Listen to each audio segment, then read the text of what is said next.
Hello my friends and welcome back to my channel. Okay, so today is a video that I am really excited about. It's been a while since I've made a recommendations video, and that's largely because I feel like the more that I read, especially this year, the more interested I am in finding certain feelings in books and certain character development and certain relationship development instead of just reading for tropes. I find less enjoyment in reading for specific tropes and more enjoyment in reading for character and relationship experiences that I'm looking for. But this particular archetype or trope of a bad guy in romance books is something that I always come back to. It's something that I am always immediately drawn to anytime someone says that this is the villain, the hero is a villain, he's an anti-hero, he's morally gray, or, anything like that. I am immediately like, tell me more. I love it so much. But I will say that in general, I feel like this trope, this type of hero, can also be very unsatisfying if it doesn't have the emotional development and the backstory and the character development of that particular hero. So the books that I've picked out here aren't necessarily just a-hole, alpha-hole characters. They're not even necessarily just psychopaths or serial killers. I have a stack of books here that I want to talk about, and each of these books has a very bad guy hero. But there's something that happens in this story that involves him changing for love, whether that's realizing he can think in a different way or feel in a different way, or if it changes his motivations, and it's all an internal process. It's never the heroine saying, or the heroine or the hero, if it's an MM, saying, you must change in order for me to be with you. So that's something else in these books. So let's go ahead and get started. These are some, not all, but these are some of my favorite bad guy romances where the hero is either a complete villain or borderline bad guy. Something about him is villainous. So let's go ahead and get started. And I definitely feel like one of the reasons that I really kind of zeroed in on this focus is because of my experience in reading this series by Lisa Kleypas. Between reading her Ravenel series, which features the St Vincent family very heavily, and reading her Wallflower series, we get to see through the course of many, many books, the hero, Sebastian St Vincent, really go from being an absolute, not just a rake, but a complete villain, where he is really willing to risk anything and do whatever it takes to meet a goal that he has. And then we see him literally change through love, the love that he has for the heroine. And it's such a satisfying reading experience for me that I think that he is probably one of the most successfully done types of heroes in this bad guy trope.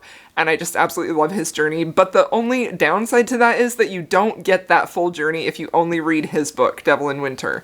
You really have to read several books to see his complete story arc, which is a very satisfying experience. But I also recognize that not everybody wants to do that. So if you're interested in reading more about him, I definitely suggest that you start with Lisa Kleypas' Wallflower series and then carry on into the Ravenel series. And I think that you'll be very impressed with Sebastian St Vincent.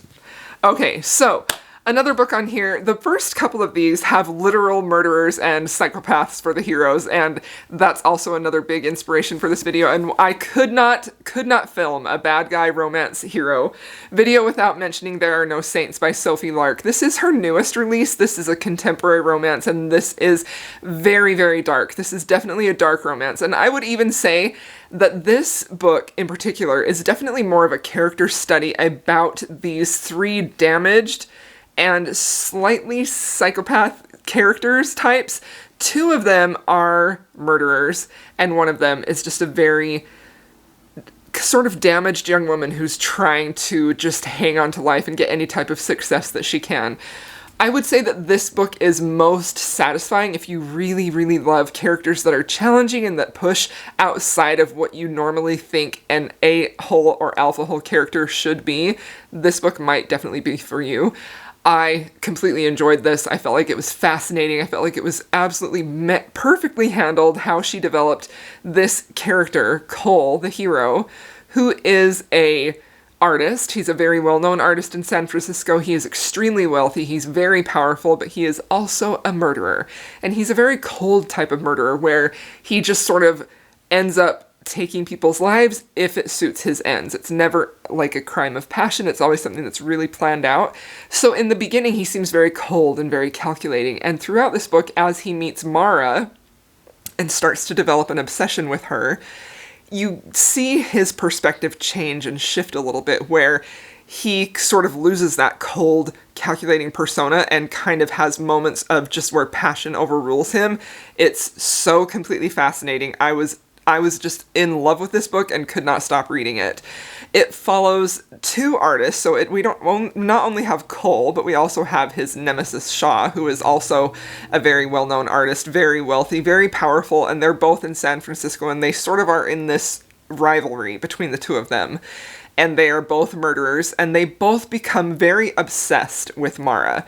They sort of play this game using her to sort of get to the other person, and it's fascinating. This is not the type of romance that is really gonna like knock you off your feet with swoony feelings, but it is fantastic, and watching him really develop some type of feelings for Mara was so satisfying. I loved it so much. Okay, and the next books that I have to talk about are actually two books, and it is Unhinged and Psycho by Onley James. Both of these books are MM romances, and this is part of a series. They feature a family of adopted boys who were adopted by a doctor. I believe he's a psychiatrist.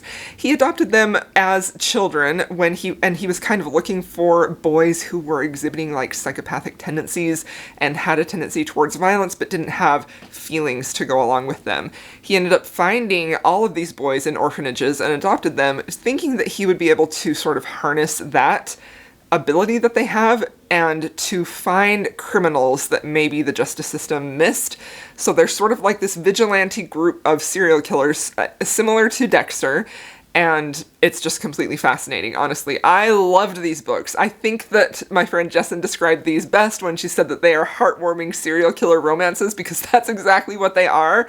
These books have a completely different feel than the Sophie Lark book that also features serial killers, in that these heroes become completely obsessed with their love interest, and they will do whatever it takes to protect them. They are very tender with them. They're very loving. It's very sweet. It's also extremely steamy, and it is just, these are some of my favorite reads. They're excellent escapism. They're just such a great time. I love these ones so freaking much.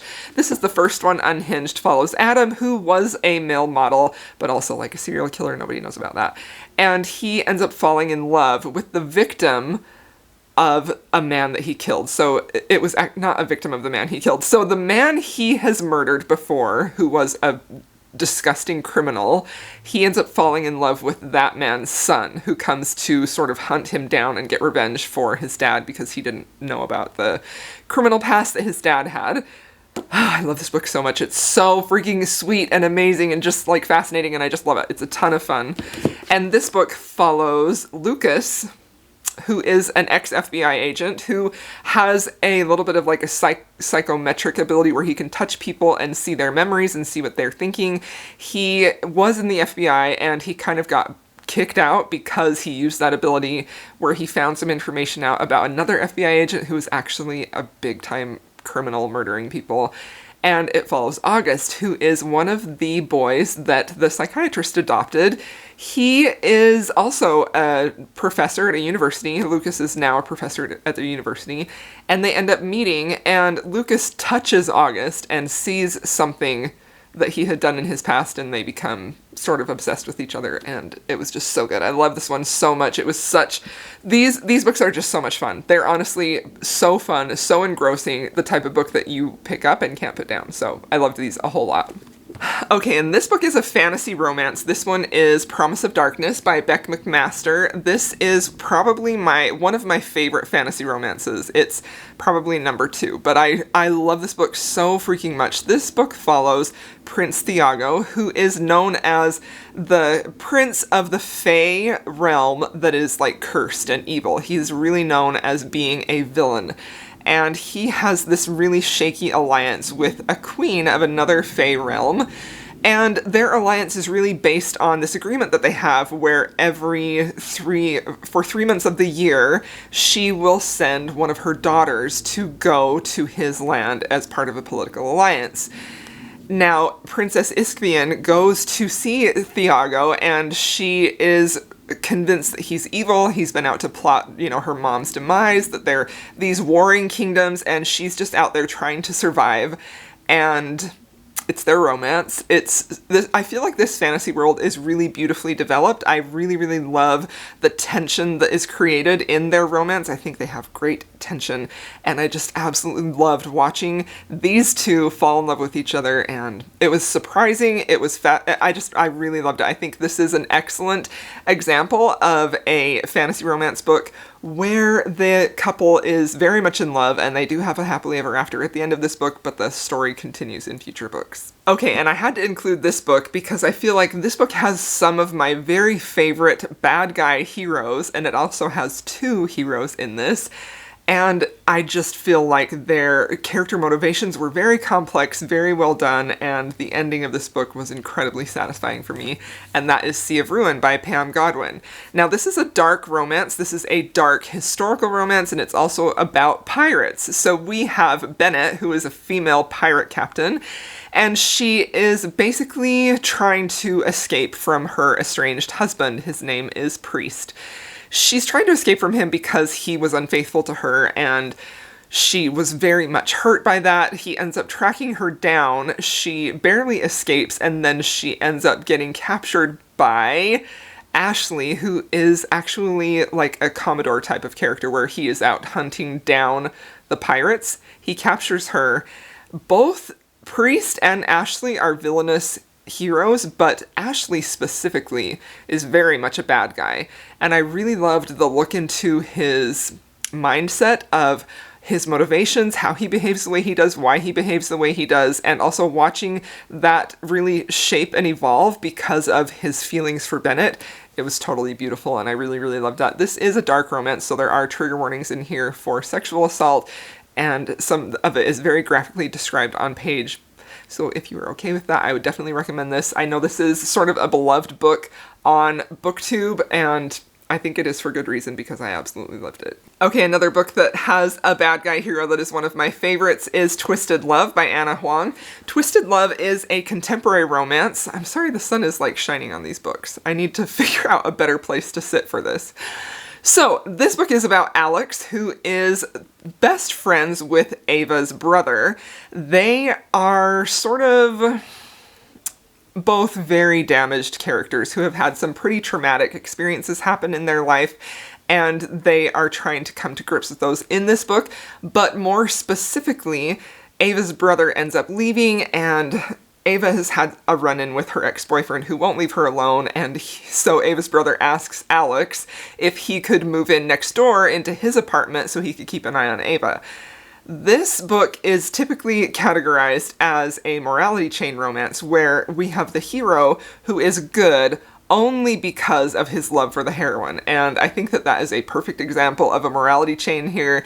I really, really loved this book. I felt like it had such great complex characters and a really beautiful romantic relationship, and I also really enjoyed the plot in this that deals with their past and how they're overcoming that, and they get some answers to that, which was also really, really satisfying. And this hero is super protective of Ava, and I just really, really love those morality chain romances where the bad guy is still a bad guy, but he is so just whipped for his woman that he is good only for her. It's so great. I love it so much. Okay, and I actually have another morality chain romance for you, and on the surface, I feel like this book is not typically, like, Kennedy Ryan writes, this is Blockshot by Kennedy Ryan, who's one of my favorite authors. Kennedy Ryan always writes some very complicated heroes who have usually some backstory, some damage, some things they're working through, but she doesn't really write villainous bad guy heroes. However, I feel like Jared in Blockshot is definitely the exception there. He is the type of man that is a morality chain character where he's willing to go to whatever ends to get what he needs. He's willing to do whatever it takes to get what he wants. And what he wants is Banner, the heroine in this book. Now, Banner and Jared met in college, and they had this very passionate connection, but something happened involving like a fraternity and a dare that Jared kind of got involved in, and then against his better judgment, he acted on it, but he also acted on it because of his intense desire for Banner, which redeemed it a little bit in my eyes. So they have this very passionate connection, but Banner is very hurt by that when she learns of the dare from the fraternity brothers, so she basically says, "Get out of my my life, Jared. I don't ever want to see you again. And they part ways. They meet in the future through their professional careers. And again, they have that passionate, fiery connection that is just so powerful and palpable. But Banner is in a relationship with someone else. However, that is not going to stop Jared from doing whatever it takes to get his woman. This is one of the few books that has cheating in it that I honestly enjoy.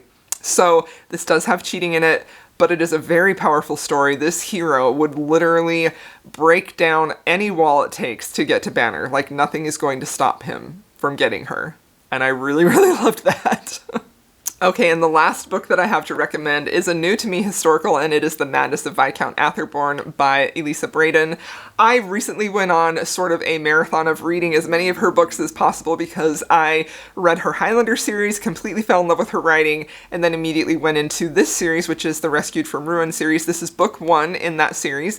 Elisa Braden is an indie historical romance author, and she is incredibly talented. She has a real gift for telling passionate, very interesting plotted stories that have a heavy romance in them, and I just really, really love her books. This book follows Victoria, who is the daughter of the Duke of Blackmore, and she is sort of set up to be in an arranged marriage, but she really, really, really doesn't want to be in this arranged marriage. She wants a marriage of passion and a marriage of love, and she knows that this man that she is set up with is not going to give that to her. So she meets Lucian, the Viscount Afterborn, at a ball, and they have an incredibly passionate encounter, and of course, they end up caught, she is ruined, and they're forced into a relationship. This was all part of Lucian's plan to get revenge on Victoria's brother, who Lucian believes has completely ruined Lucian's family and brought on really catastrophic, terrible, sad events that have just really destroyed his family. So his whole plot is to get Victoria, ruin her, and then keep her away from her brother forever. But, of course, the passion can't be denied. They end up falling for each other. I really, really enjoyed this book. I thought that it was really great, and I really especially loved seeing how complex Lucian's feelings were for Victoria when he was sort of battling with, I really need to get revenge for my family. Like, that's a big driving force of his. But also, he starts to really love Victoria deeply. And so that sort of trying to balance those two desires was really just such a satisfying reading experience. I freaking adored it. So there you have it. There are some of my favorite bad guy romances. If you have any that you would like to recommend me, please leave it down below in the comments. And if you would just like to let me know you were here, feel free to leave a black heart emoji. Thanks so much for watching, my friends. I'll see you in my next video.